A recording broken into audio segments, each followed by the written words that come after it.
की के नवमी 9 दिन करना पूजनवा मैया अंगनवा अइहे ना।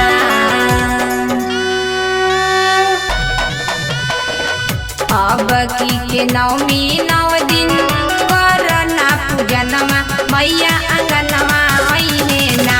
तदीहे गोदी में ललनवा मैया अंगनवा अइहे ना।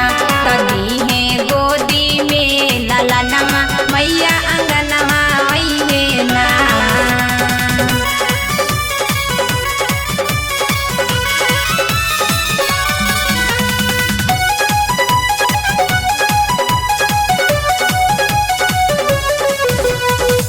शेर पर सवार मैया हाथे तलवार हो।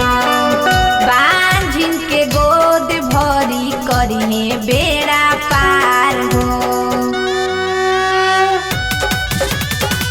शेर पर सवार मैया हाथे तलवार हो। बांझिन के गोद भरी करिहे बेड़ा पार हो।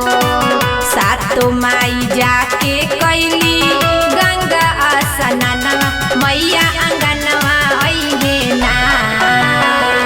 सातो माई जाके कैली गंगा स्नानवा मैया अंगनवा अइहे ना। तदीहे गोदी में ललनवा मैया अंगनवा अइहे ना। तदीहे गोदी में ललनवा मैया अंगनवा अइहे ना।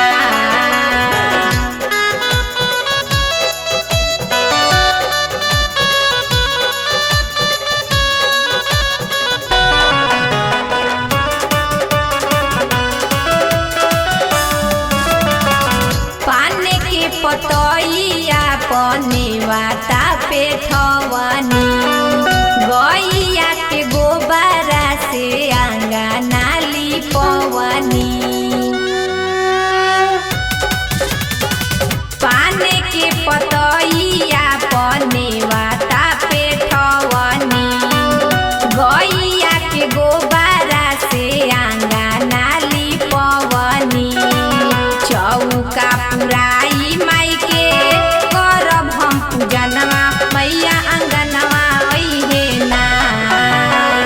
चौका पुराई माई के करब हम पूजनवा मैया अंगनवा